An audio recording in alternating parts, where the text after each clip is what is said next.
मुसलमान की रूह निकाली जाएगी और फैसला दोनों का एक ही तख्त पर होता है, अलग अलग नहीं।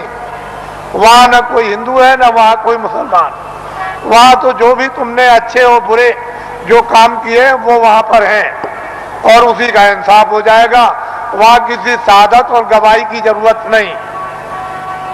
ये सब कुछ है, महात्माओं को, महान आत्माओं को ये सब दिखाई देता है।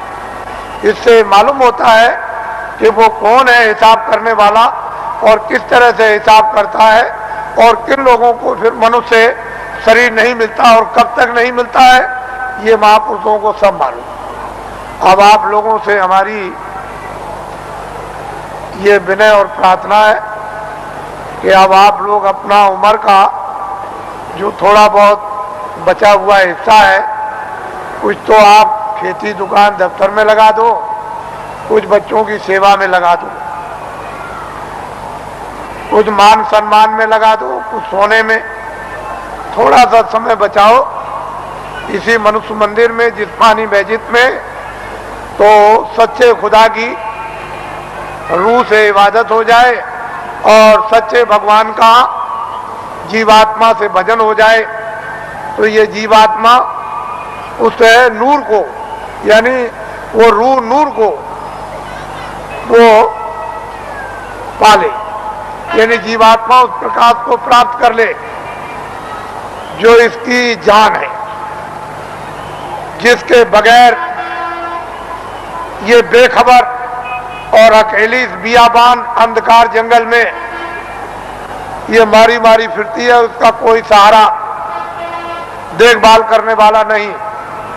इतना काम तुम करोगे बचा हुआ थोड़ा समय, बाकी जो जो आदेश आपको मिलता जाए 23 घंटे के अंदर 1 घंटा तो आप रिजर्व कर लो कि 10 मिनट सुबह, 10 मिनट शाम को, 10 मिनट दोपहर में, 10 मिनट दोपहर बाद और 10 मिनट अर्ध रात बाद। इस तरह से 1 घंटा तो रिजर्व कर लो, बचा करके रख लो और 23 घंटे के लिए जितना जितना आदेश मिले, दफ्तर के लिए, दुकान के लिए और खेतों के लिए और बच्चों की सेवा के लिए, आए गए मेहमान के लिए और सोने के लिए और स्नान करने के लिए, अस्पताल में जाने के लिए, जितना आपको आदेश मिल जाए वो तो आप इसकी हिफाजत कर लो। इसमें बैठी जीवात्मा उसकी भी हिफाजत कर लो।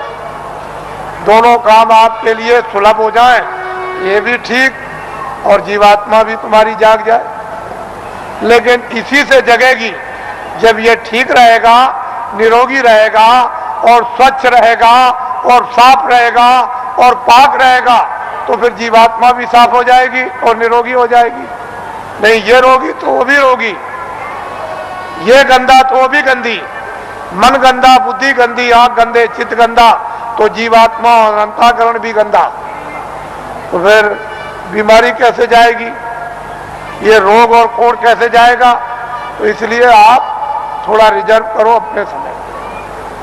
फिर थोड़े ही समय के बाद जब नशा उतरने लगेगा तो अफीम का नशा कुछ नहीं, शराब का कुछ भी नशा नहीं। ये वो नशा है कि एक बार पी लो तो फिर कभी चढ़ी उतरती नहीं है। मेरे पास बहुत से लोग आते हैं और बड़े बड़े प्रलोभन दिए कि चलो आप ही को प्रधानमंत्री बना देंगे। अरे मैंने कि चलो, तुम एक प्रधानमंत्री नहीं, लाखों और करोड़ों, उसकी भी जरूरत नहीं है, वो तो कूड़ा कचरा है।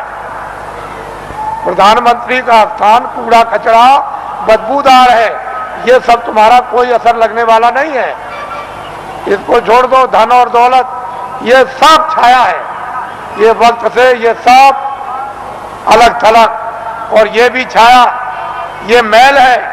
देखते देखते मिट्टी का मिट्टी में, वायु का वायु में, अग्नि का अग्नि में और आकाश का आकाश में, ये सब का सब जल का जल में मिल जाएगा और कुछ भी पता नहीं चलेगा कि ये कहाँ चले गए।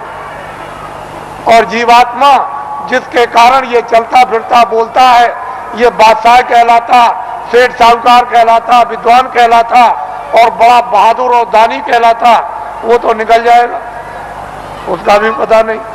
उसी के पते के लिए अनमोल मनुष्य शरीर आपको दिया गया, इसमें बैठकर उसका पता लगा लो और इन्हीं इंद्रियों के द्वारा तुम जो है उस छाया पर यानी कागज पर लिख मारो कि मैंने उसको देखा जिसका कभी नाश नहीं होता है, जो चलता फिरता बोलता नहीं, जिसके यहाँ कभी सुबह शाम नहीं होती है, जिसके यहाँ कभी रात्रि और दिन नहीं होता और सूरज और चांद कभी निकलता नहीं, वो एक रस रहने वाला।